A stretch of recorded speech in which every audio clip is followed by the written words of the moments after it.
Dr. Ajit Samal is a professor in computational biology group at Indian Institute of Mathematical Science, Chennai. His primary research interest area are in network sciences and computational systems biology. He is also the head of Max Planck Partner Group in collaboration with Max Planck Institute for Mathematical Sciences, Leipzig, Germany. His research group has developed a phytochemical atlas, the largest digital resource to harness knowledge on traditional Indian medicinal plants for aiding ongoing research efforts in drug discovery and human well-being. Let's hear from more details on that. Okay. For the lecture, sir, we would like to present a small token of appreciation. And may I request kindly Professor Mita to present a small memento to Ajit sir. Thank you, Ajit. Thanks, Pita. As always. Yeah, thank you.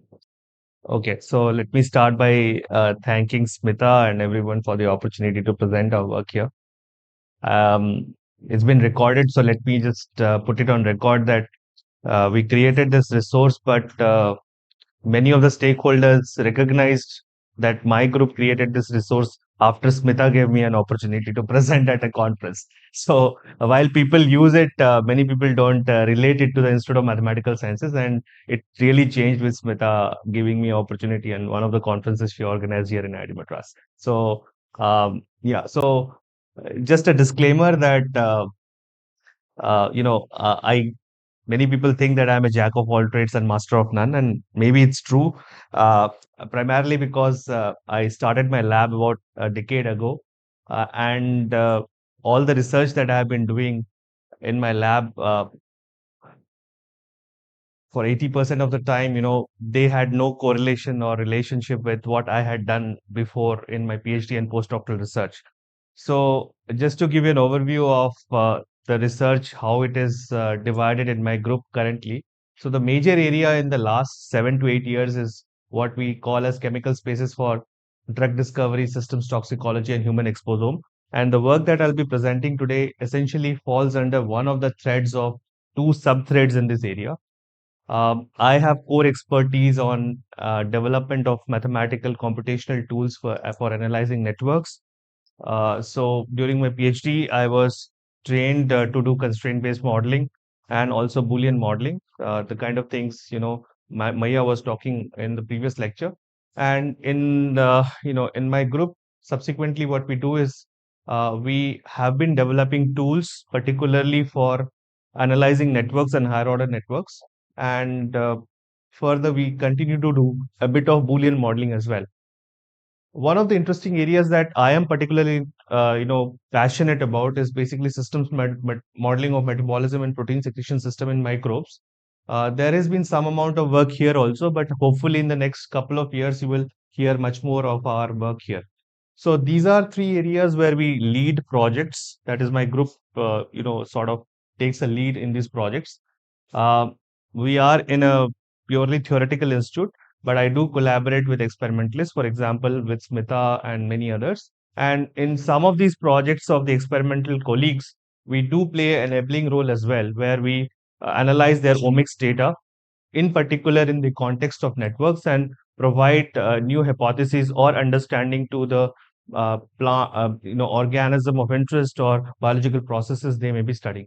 In particular, in the last few years, uh, these kinds of enabling role projects have particularly focused on basically people who are working both on the pathogenic side of Mycobacterium tuberculosis and also on the host side. So with that brief introduction to the research which goes on in my lab, I'll go on to the topic of today's research.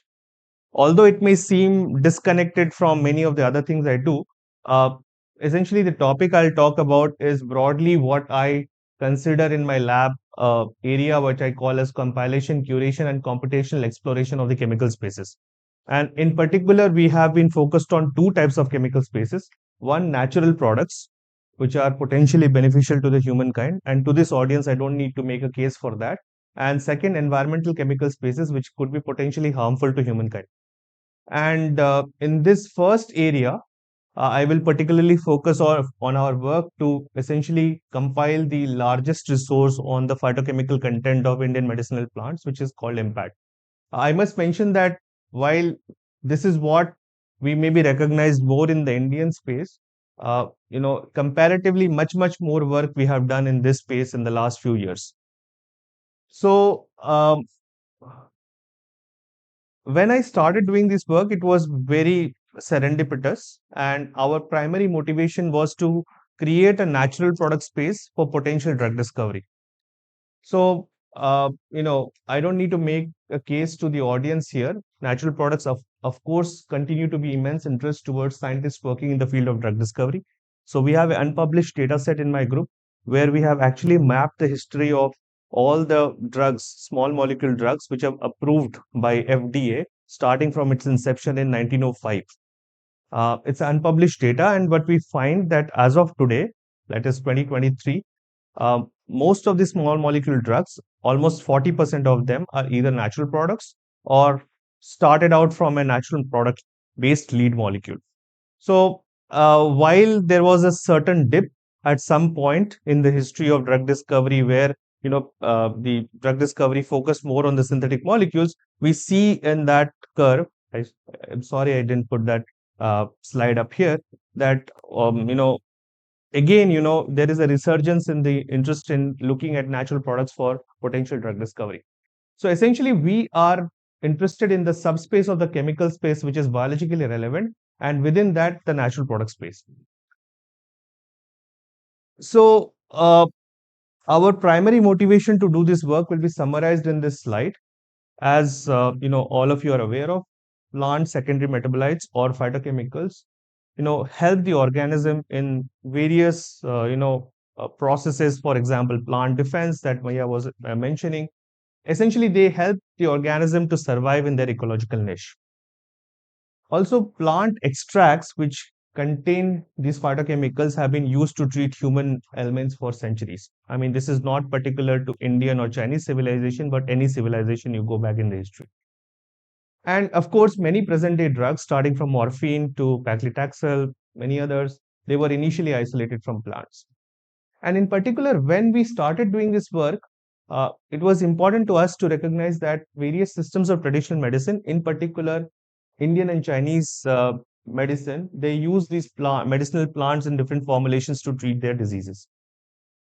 So, essentially, what we noted is that when we started doing the work in 2016 is that if you look at the information on traditional Indian medicine, in particular the phytochemical content of various plants which are used, this information was largely buried in books. And this information was not also electronic in nature. And I argue that this non digital nature, essentially at that point, limits its effective use towards modern drug discovery. So, furthermore, what was stark was that when we did this work, in 2016, when we started, we noted that if you look at digital databases which enabled computational approach towards drug discovery based on natural products, if you look at, for example, Chinese herbs, there were several public databases which were much more larger compared to database on the phytochemical content of Indian herbs. And so essentially what we felt is that we need a database, and we started out with a database, but I think we need a computational platform which essentially enables traditional Indian knowledge and natural product based drug discovery. And with that in mind, we embarked on creating a resource called Impact. And we built the first version of Impact, which was published in 2018. Again, I want to emphasize to people here, because this is a diverse audience. We set out our, building this database from the perspective of drug discovery. But over the years, frequent to the first publication, we have had various feedback from several of the stakeholders, and that has helped us actually, enhance, expand, and improve the database for various needs. And moving forward, actually, what we would like to do, and I won't be able to present today much, but we think that we can improve the database, for example, to facilitate efforts in the country towards integrative medicine. So what I will quickly walk you through is how we created this dataset and why this dataset is very valuable at this moment. So I must mention that in 2018 we published the first paper, and it was quite a bit of manual effort to create that resource. But subsequent to 2018, based on the feedback, we essentially worked, tirelessly for about 4 years and released the second version, which was released actually in 2022, exactly a few days before actually Smita organized a IoTech meeting here, and the paper was published in early 2023. So as Impact as it stands currently captures information on more than 4,000 Indian medicinal plants. We have a highly curated data set of about 18,000 phytochemicals, and we have captured the therapeutic uses of 4,010 plants, and the number of therapeutic uses we have is about 1,100. And it is clearly facilitating computational approaches towards traditional knowledge-based drug discovery. So what I plan to do over the next 5 minutes is quickly walk you through the process with which we created the first version, and then I will explain what we did to expand and enhance the first version to the second version. So the first starting point when we embarked on this journey was to create a list of Indian medicinal plants. So in the first version, we had a list of about roughly 5,000 Indian medicinal plants, which we compiled from published information by various sources, in particular by the Ministry of Ayush and the CSIR CMAP Institute. And once we had this list, I mean, this was some amount of work because these plant names were in synonymous forms. So we mapped them to their accepted names and we got a non-redundant list. And thereafter, we embarked on capturing the known phytochemical content of these plants. So the phytochemical content was captured from broadly three resources, and the major resource was books. And this is very important because most of the high quality information, at least to my knowledge, is in books and not in research papers currently. And so we captured this information from books, and some amount of natural language processing of the existing published literature was done, and we captured information from about 7,000 papers. And I must mention that we were not the first to think about this work. So before our work, there were two such efforts, at least to my knowledge. One is this database, which is called Phytochemical, which was created by my colleague Ganesh Paglar, who was then, when he created this database, he was at IHBT Palampur, and now he is at IIIT Delhi. He has created a resource called Phytochemical, which was for not 5 Indian medicinal plants, but actually these were Himalayan medicinal plants. And particular to Himalayan region, and they had 963 phytochemicals documented there. And this was not a database, but actually a data set which was published, but actually you don't find the data set as such as a supplementary material or any database. And this was a paper which was published, which had captured information for 295 Ayurvedic Indian medicinal plants and about 1830 or 1829 phytochemicals. So I won't bore you with how we grabbed this data out, but I mean, it was submitted to a database in Europe called NutriChem, and we extracted the data out of there. So, so what I want to like to mention is that uh, while, for example, Phytochemica had done out for only 5 Indian medicinal plants, and they had documented 963 phytochemicals, but if you look at the data set of the 963 phytochemicals, the list, the structure, they could associate the chemicals to the chemical structure of these phytochemicals for only roughly 500 of them. So roughly half of the phytochemicals in their database don't have an associated chemical structure. So actually, you don't know if it's an error or not. And I mean, we also attempted to map it to the structure, and it was not straightforward. So one of the fundamental principles we wanted to follow while we wanted to create impact was it should be computable. That is, if we list a phytochemical, it should have a clearly associated structure. And in impact 2, as I will tell, we actually resolve the stereochemistry to the best possible. So in our effort, what we did is we collected these names of phytochemicals which had been reported in various literature to be produced by various plants. And at this moment, I would like to emphasize one thing. We don't create any knowledge in terms of phytochemical content. We are only organizing knowledge. I hope it's clear.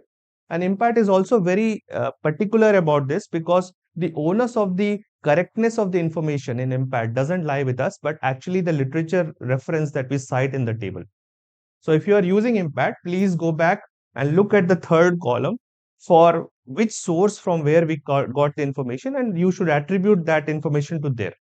Okay, so I mean, if you are particularly thinking of doing an experiment or something, you should go back to the source, see if you are confident enough to go forward or not. So so what we had was that we got for about 1,800 plants about 30,000 or 35,000 names of phytochemicals. And of course, these names were very synonymous. They were common names, and we had to associate it to the right structure. So what I wanted to say is that of the 30,000 plus common names that we had, we could only map 15,000 of the common names to uniquely to 9596 standard chemical identifiers. So you may ask, what about the remaining 30,000? Actually, they still remain like that. But in impact, you only see a phytochemical being listed if we could associate it to a clearly to a chemical structure. Okay. So there is still a large amount of things to already discover, because we have huge number of names of phytochemicals which are reported to be produced, but we couldn't still map to the structure in standard chemical databases, or those resources or the papers or the books have not given the chemical structure. Okay. So with that, I mean, briefly, it's a lot of manual work because we had to go through each data point manually. I mean, my students did it. I did nothing of those work. So basically, what we achieved was we got a data set initially for about 1,742 Indian medicinal plants and their 9596 phytochemicals. So, so since each of these phytochemicals had a clearly mapped 2D structure, you could do a lot of computational chemistry slash chem informatics with it. So we, of course, gathered the 2D structures. We either got the 3D structures from resources or could predict using tools. We could compute the physicochemical properties, predict the drug likeness, predict ADMET, predict human target proteins, and all that information was systematically compiled and put in the database in a very user-friendly manner for people to browse and use. So apart from the phytochemical content in the first version, what we did is that we also wanted to capture the ethnobotanical or therapeutic use information for these medicinal plants. And there we made a conscious choice not to rely on research articles, because that's a very contentious situation where you take any well-known Indian medicinal plant and put any well-known disease, somebody would have tried to relate them. Okay. So we didn't want to get such information. So we basically relied on very solid authoritative books, especially books by Ministry of Ayush, to gather the therapeutic information of these plants. Other than gathering the therapeutic information, one of the minor innovation that we did is that, of course, again, this therapeutic information is given in synonymous vocabulary. We mapped it to, terms which are standard in Western medicine, in particular to disease ontology, MESH and OMIM. Okay. So, and finally, now what about formulations? Okay, that's important for drug discovery. So there has been a large scale effort by CSIR with Ministry of Ayush called the TKDL. So they try to digitize the information on formulations, and TKDL um, has digitized 2.5 lakh formulations. Out of these 2.5 lakh formulations, only 1,200 are representatively present to be openly browsed on their website. We, of course, did not want to reinvent the wheel and get into that space. But what we did was that we tried to map if any of the plants which was in Impact 1 is listed in TKDL as well in a particular formulation, in particular to the 1,200.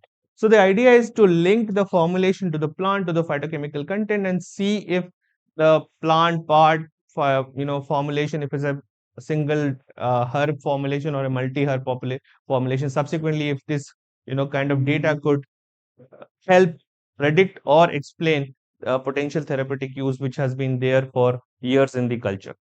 So that's essentially what we had in Impact 1. But it was just not a database, but we did a lot of cheminformatics analysis in the paper. I won't go into the details of the cheminformatics because similar analysis is what we did in Impact version 2 and go into details there.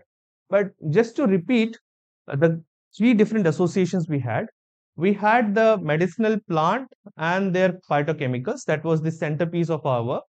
And then we had the medicinal plant and the therapeutic uses, and some information on medicinal plants and their use in traditional Indian medicinal formulations. And then we did three different analyses. I'll come to it later. So what was nice was that we was just doing it for on the side, this work, and we had no clue, I mean, how useful this work is. This was all a side project. All the students who were working on this project were doing it on site. They had their main projects. So when we published this, I mean, this is not that important. We got some amount of media attention, online, television, newspapers. But what was good about this attention is that, see, I'm not a chemist or a phytochemist or whatever. So, it's important to talk to the stakeholders for improvement of a resource so that the resource could be useful for the, different people who may potentially utilize it for their purposes. So after the media attention, what happened is that I could talk to various people, or they came forward and they told me where they would like improvements, what they like, what they would like improvements in. But we were essentially a small team. So based on the information or the feedback that I got from various people at that moment, and our group decided to essentially embark on a much more serious effort to both improve and expand the resource. And this was a very big effort, and this was led by my former PhD student Vivek Anand, who is now a postdoc with Nathan Price at Buck Institute for Research in Aging. And he essentially led this effort for about 4 years to make impact a much more better database as it stands today. So I'll quickly summarize what we achieved over the next 4 years. First thing I would like to mention is that we realized that the high quality information happens to be in books, and those books were not digitized. It's just not scanning, but you have to synthesize the information from a paragraph and map the names to structure and so on. So what we did is that we actually digitized more than 100 books. Okay. And to give you an idea of the number of pages in these books, which are listed in the supplementary material of the paper, it is 83,000 pages. Okay. So we digitized the records from these books. Okay. The other thing we worked on, which required a lot of manual effort, is that, of course, as you know, if you look at the phytochemical content of a plant, it varies from different parts, from the leaf to the root, it varies. Okay. And it's important to document the known information at the level of plant part. So we had to revisit every data point which had been collected in impact to map it to the plant part to which the phytochemical content had been associated. Essentially, we had to, for example, go back to all the 7,000 papers from where we had got the data in first version and get the plant part map. So we have standardized the information to 27 plant parts in our database. So what we further did is, of course, given the increase in the number of books, actually it was only 10 or 15 books in the first version, and now we have 143 books. So in the second version, so that led to a huge increase in the number of plants we covered. So we have finally information for 4,000 plants, so which was more than a twofold increase in the number of plants we have. And in terms of number of number of phytochemicals also, it's about a twofold increase. And in terms of number of associations, it is fivefold. So the number of plant part phytochemical associations we have is close to 1,90,000.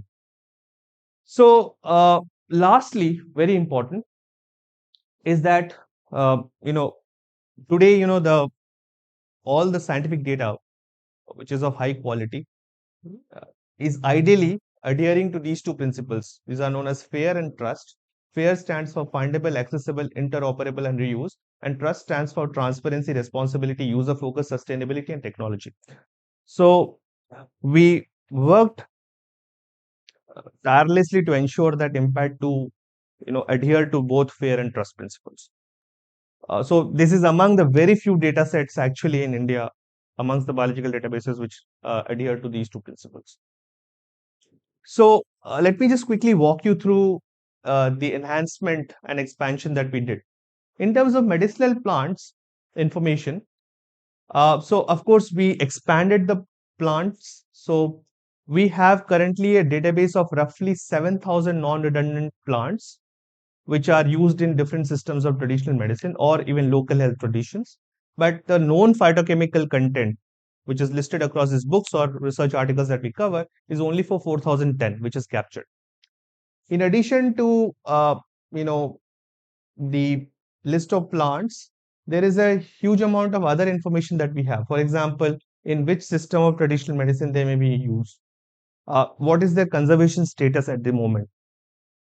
We have also linked out to a digital herbarium in our database. So, I mean, the plant annotation is pretty detailed. But, as I said, our focus is always on the phytochemicals, that is the natural product. So we also worked hard to improve the annotation around the phytochemicals. So first is that, as I mentioned, we have all the association now of the phytochemical to the plant at the level of plant part. Okay, that was the major thing we did. We also worked hard in creating a non-redundant in silico phytochemical library where stereochemistry is properly resolved. Okay, so essentially this is a data set which is, I would say, stereo aware in that sense. So we have 1797967 phytochemicals in impact. You can ask me, like, in the first version we had 30,000 common names, of which only 15,000 could be mapped to a structure. Currently, we may have about roughly 80,000 to 90,000 common names, of which only 30 or 40,000 could be mapped. So there are about 40,000 names which we have picked up, which I call as strings in computer science, and we have not been able to associate to a structure. In Impact 2, we also did the following, that if the phytochemical was listed in that authoritative source and had a structure drawn, but let's say that chemical structure was not listed in PubChem or CAS or any databases, we did the hard work of actually drawing the structure by ourselves and putting that into Impact, okay, in a digital fashion. So all that effort was done. So it's not that these 40,000 names have a structure in the book and we have not captured it, but actually they've just named the compound, and it's not clear actually by doing basic chemistry what the structure is. So we don't put it out there. Lastly, there are two other enhancements that we have done. One, we have taken some high-end chem informatics approach to compute the molecular scaffolds of all these compounds at three different levels. I won't go into the details of that. And we have sort of predicted potentially the biosynthetic pathways of these phytochemicals. Essentially, I came from a metabolism perspective. And what has been bothering me, and I will end the talk, towards the end of the talk, I'd like to talk about it, that I mean, it's out in the open how many of these phytochemicals that are listed in Impact we could find the part to some precursor in primary metabolism. Okay, that's a pretty much an open challenge. I believe we will be only able to do maybe for 10% of them at best with a lot of hard work. So if you are sort of wondering what are the books that we have digitized so far, so again, I want to mention that we have only limited ourselves to English language books. Okay, so there's a lot of vernacular books which are out there. That's beyond the scope because we are a very small team. But essentially, we have covered most of the authoritative books. So the Wealth of India, it was published in 1960s. When this was published, actually, it was covered in Nature as an important resource. This is a very important resource, Compendium of Indian Medicinal Plants, 6 volumes by CDRI. All the data has been captured. The books by Asima Chatterjee, um, the ICMR volumes, the pharmacopoeias. Okay, so the comprehensive list of books that we have digitized is in the supplementary material. So all these books are already covered in the Impact version 2. In terms of the therapeutic use, again, we went back to a expanded list of books which were authoritative, as I showed them, and we captured the therapeutic uses of these plants. The only major uh, enhancement that we did is that we have also the ICD-11 codes of these, therapeutic uses of these plants in Impact 2 as well. And also, as I mentioned, we have now the information of the therapeutic use also at the level of the parts. Okay, so how much time in would I have? Okay, so good. So essentially, Impact is accessible through this stable link. Also, it's mirrored at impact.com and impact.in. It's a very user-friendly database where you can browse the information by plant, therapeutic use, or phytochemical. You can also do various searches, and this advanced search link can be used to do some very rudimentary computations as well. So, I should mention that I have long-standing interest in secondary metabolism because I was working in fungi before I came to India. So we have also created a specific resource for secondary metabolites in fungi as well. And how we are exploiting them, I will tell you on another day. Okay. So, so since we have this large library of phytochemicals, there are certain amount of computations that we have done and we have put it out there for you to use. So one of the basic questions is that how can we divide into the different chemical classes the phytochemicals that are compiled in, you know, impact. So it was very difficult to do it manually. So we use a tool called classifier, and the tool is used because this is the same tool which is used by drug banks to classify the all the FDA approved drugs. So if you look at it, you know, the major classes are lipid and lipid-like molecules, phenylpropanoids, polyketides, and so on. Okay, in impact. We also use another tool called NP classifier. This is sort of a tool.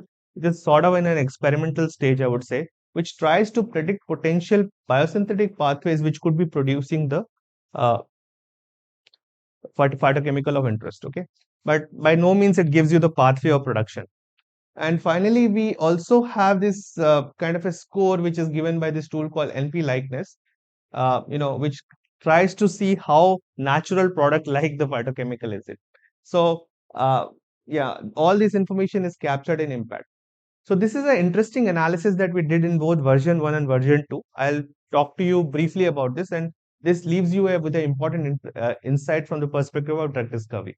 So this is a paper by Stuart Schreiber's group, who used to be the head of the broad drug discovery program. And in a couple of PNAS papers, what he did was very amazing. I like to summarize this in one slide. So essentially, they had three collections of compounds. One, which is a list of commercial compounds, roughly 6,000 compounds. Another list of about roughly 6,000 compounds, which is known as diversity-oriented synthesis compounds. This chemists use in drug discovery pipeline. And they had a set of natural products, roughly 2,500. So this 2,500 molecules has only a overlap of about 200 molecules with impact. Okay. So it's not that it doesn't have any overlap with impact, but about 200 molecules are common. And they characterize these sets of molecules or compounds in terms of two quantities. And these quantities are very simple. One, which is known as stereochemical complexity. It is nothing but they count the number of stereocentric carbons in your molecule, okay, divided by the number of carbon atoms. Okay, so it's a number between 0 and 1. And second is number of carbons which are sp3 hybridized. Both quantities they defined in a way that it is doesn't depend on the size of the molecule. So for any molecule, these two numbers, stereochemical complexity and shape complexity, it's a number between 0 and 1. Okay. And what they did is that they basically plotted the distribution of these two quantities for these three sets: commercial compounds, diversity oriented synthesis compounds, and natural products. Okay. So this was the distributions they had. So if you try to do the mean and median of these distributions, you can convince yourself, and it is very clear, is that in terms of these quantities, the natural products have much higher values compared to commercial compounds, which are typically synthetic, and diversity oriented synthesis compound. So they didn't stop here, but what they did was very amazing in this paper. So they took a random assay of 100 proteins and they did the actual experiment of checking each of these molecules how many proteins they could bind to. And they come to a conclusion that typically natural products bind to much fewer molecules than commercial compounds and diversity oriented synthesis compounds. So I'm trying to summarize a large body of work in one slide. So essentially, they were finally able to correlate this specificity of binding to the values of stereochemical and shape complexity. Okay. So of course, we can't do the experiment. We are a purely theoretical place, but we decided to see if if we take the complete set of phytochemicals in impact database, how is the distribution of these two quantities comparable to the sets they analyzed? So I basically turn their data into a box plot, the histograms. So if you see the commercial compounds, diversity oriented synthesis compounds, and then natural product set, you know how different they are in terms of the stereochemical and shape complexity. And if you analyze the 9,596 molecules in impact 1 and 17,967 molecules in impact 2, the distribution of these two quantities is very similar to the natural product set. However, the overlap between these two is only about 200 molecules. So, with this observation, of course, we can't do the experiment. One could potentially extrapolate and speculate that, like the natural product set analyzed by Stuart Schreiber, uh, it is possible that the phytochemicals that we have in our library are also going to be likely to be very specific binders of their targets. So, if you are planning to have a drug designed over a phytochemical, they will be very specific to their targets and will have very few off targets. Okay, that could be advantage of going for natural product based drug discovery versus a synthetic molecule. And that was basically the message actually Stuart Schreiber left with this paper. And actually, in a subsequent paper, he analyzed 6 other physicochemical properties distribution for these 3 sets that he analyzed. We have also done the similar analysis for all the 6 plus 2 quantities. And what we show is that it doesn't matter what is the molecule, but as long as you have natural products, they have very similar distributions in these physicochemical properties. And we have also analyzed for our secondary metabolites in fungi, other databases. So this property seems to be universal for natural products.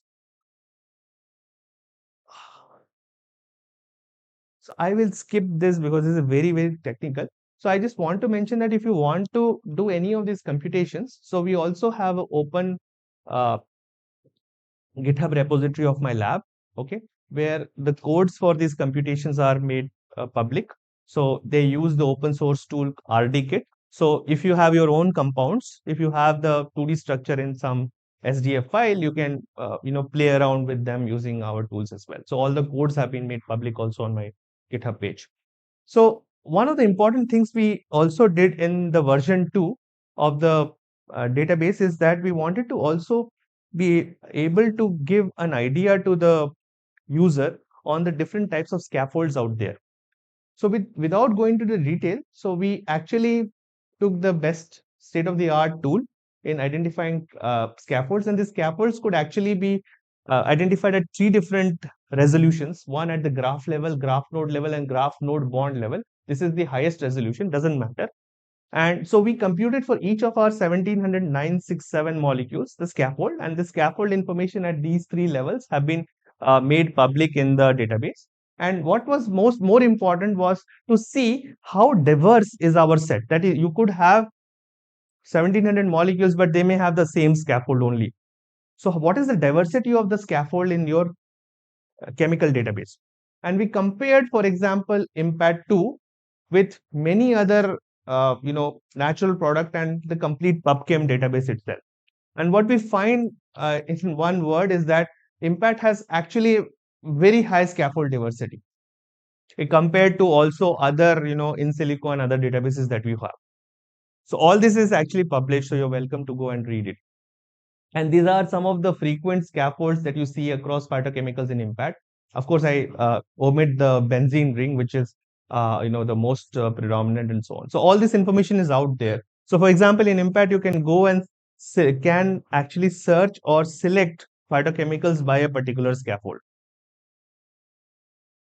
Okay, so finally, we tried to also gauge through very preliminary computational analysis what could be the potential drug-like space of the phytochemical space that we have compiled. So, of course, I'm not an expert there. So, when you're not an expert, you can take the approach of wisdom of crowds. So, my student was an expert in cheminformatics. So, he actually used 6 different cheminformatics measures. I mean, these are based on different physicochemical properties, based on which you try to predict which chemical could be potentially drug-like.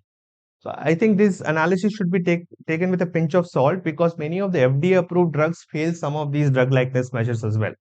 But to cut the story short, of the 17,967 molecules that we have, there are 1,335 molecules which pass all the 6 drug-like filters that are used in the initial phase of the computational pipeline for drug discovery. And of these 1,335 molecules, 11 are already FDA approved drugs. Of course, some of are sourced from natural products. And however, if you look at 90% of these drug-like phytochemicals, okay, this 1335 set, if you compare it with the small molecules approved by FDA to date, in terms of the chemical similarity and scaffolds, there is hardly an overlap. So in a sense, there could be new scaffolds and very different chemical structures which are out there to be tapped for drug discovery in our medicinal plant space, if I say so. Finally, of course, the reviewers were very interested in this. I mean, again, you should take this analysis with a pinch of salt because they wanted us to compare our data set with the phytochemical content of Chinese medicinal plants. Here, I should mention that neither impact is exhaustive nor any of the public databases on traditional Chinese medicine are exhaustive. But we had to do some analysis, so we took the one of the largest databases for traditional Chinese medicine or Chinese herbs, which is TCMH, because they give the mapping to the PubChem IDs of their phytochemicals. And we took the phytochemical set there, we compared it with impact. Roughly, there is about 20% overlap in phytochemicals at the drug likeness level or at the total phytochemical level. And there are scaffolds, of course, in impact which are not there in the sort of phytochemicals which are listed for traditional Chinese medicine. Okay, so to summarize, uh, as impact stands, this is where we are. So we have the plant along with its part and some information on the phytochemical content. We have the plant and the part with some information on the therapeutic effect. Currently in Impact 2, we don't have any information on formulations, okay? But maybe in a year or so, we will have some high quality formulation data also available there, especially from an Ayurvedic perspective. And the question is, can we somehow link the cocktail of phytochemicals which are there in the formulations to the target proteins and explain perhaps the therapeutic effect? And so essentially, our long-term goal is to provide a state-of-the-art platform, which will be based on computational biology to sort of aid academics and industry if possible, working in traditional Indian knowledge and natural products-based drug discovery and wellness research. I should mention that, of course, Impact is heavily used for virtual screening. Okay. But the challenge is not to do just virtual screening, but actually take some of these leads and proceed to experiments. And there is hardly any serious effort towards that. I encourage colleagues who could do that to take it in that direction. So of course we also have screened against SARS-CoV-2, other viral infections as well. I mean, so that's clearly a utility of Impact. But I think it would be very important to actually take it to the experimental level. So that's in that direction. Very few studies are out there. So I think that is where I think that one should go towards. Okay, so of course, Impact is the largest resource on phytochemicals of Indian medicinal plants in India. But what is the state of the art on natural product resources for across the world? Okay. So here I would like to point out to this resource called Coconut. It stands for the collection of open natural products. This is not a manually curated database, but this is actually computationally created. What they have done is they have aggregated all the natural product databases, including Impact actually. So this version 2.0 just got published in NAR, Nucleic Acid Research. So you should be aware of this database. So they may be having about 500,000 natural product molecules out there. Okay, it's open source data. So all of you should become aware of that. And they also list all the resources on this database. So just type coconut and you will get it. Okay. So, and they list all the resources which they have compiled into a single resource. And of course, this is a fair and trust compliant database. Okay.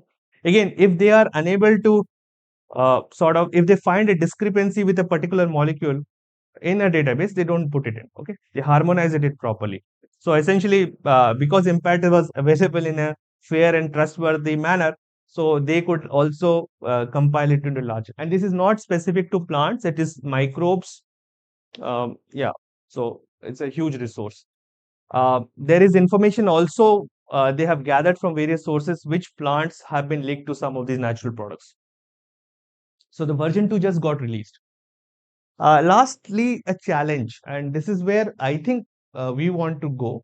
And this is where omics would come uh, in actually. So, so Maya was presenting genome scale metabolic modeling of ginseng, right? But he particularly focused on a particular secondary metabolic pathway from primary metabolism. So if you look at it, there are 4,010 plants, medicinal plants, which are listed in impact. I would bet that not more than 20 of them have been sequenced to date. Okay. So when I was, coming to give this talk today, uh, so I also tried to think how many plant metabolic models have been built. So yesterday night, I was going through the plant psych, which is part of meta psych. Okay. So, so I tried to look for the plant with one of the largest phytochemical content known, at least listed in India, which is Catharanthus roseus. Actually, if you look at the metapsych database, uh, it's a it's still in process. Some group in US is still trying to actually annotate the metabolic pathways of Catharanthus roseus. Okay, that itself is in infancy. If you, I think Smita would present in her talk about her group's work on building the metabolic model of a medicinal plant. Okay, but then in that work also they use the genome of a related plant because they didn't have the genome of the plant they were building. And also the secondary metabolic pathway they built is particular to a particular phytochemical, not all secondary metabolic pathways. So essentially, you have two high quality or three at best plants with metabolic model. You may ask why. One of the simple reasons is that I may say on camera is that most computational biologists don't want to maybe venture into the plant space. So you have clearly Arabidopsis, rice, maybe maize, and they will also, I mean, there is also a challenge because you have to build the metabolic model by the tissue or the plant part as well. Okay. So that's clearly in infancy. And that true for primary metabolism of plants. Okay. Now we have, forget coconut. Coconut has, I mean, it's not specific to plants. We have about 18,000 phytochemicals, right? Now the question is how many of the 18,000 phytochemicals, which are secondary metabolites clearly, are covered in plant site? I don't know the answer, but I'll take a guess and say it is not more than 2,000. Maybe more like 1,000. So the question is that moving forward, can multi-omics sequencing uh, sort of mature to a stage that we could link these 18,000 phytochemicals to through a path, through a plausible chemical reaction pathway with known genes in some plant across the 4,000 plants that I've listed from the primary metabolite to each of the 18,000 phytochemicals. If we could achieve that, that would be a great, uh, scientific discovery, if I say so, because that could then be used for engineering microbes for potentially producing high value phytochemicals or so on.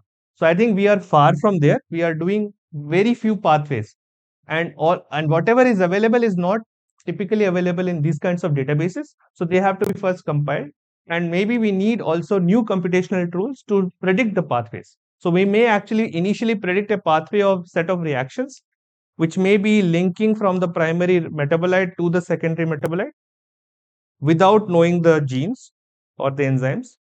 Then we have to use multi-omics to actually, predict the complete set of genes which may be doing it. And subsequently, you may then think of maybe engineering them in a microbe or so on. So I think we are far from here, and hardly anybody has attempted this in Indian medicinal plants. There is some attempts in TCM. There is hardly anybody I am aware of who has done that in India.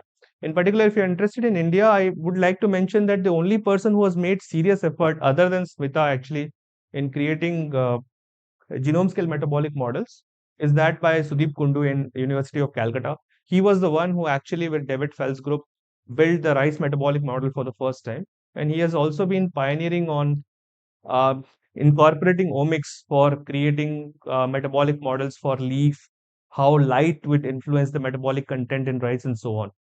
And very little has been done beyond that. For example, a question which emerges, which I was very keenly interested today, is that there is a lot of interest in, for example, in medicinal properties of food. Like medicinal rices are being seen from a new nutritional perspective. Can we actually use some of our genomic resources, because there is actually data for metabolomics available now for at least 30 or 40 varieties of medicinal rice in the country. Can we actually modify our metabolic models to capture those information at least? So we are far from there. And I think these kinds of courses would be very useful. I hope I could have attended and learned a lot. And so that would be the challenge to put forward. I don't know, we can't achieve it in Impact 3, but that's something we would like to do. That can we actually link each of our 18,000 phytochemicals what we have today to the primary metabolites through a pathway, which can happen in some plant or other. And I don't know how to do that actually currently. So thank you with that. Thank you for the opportunity.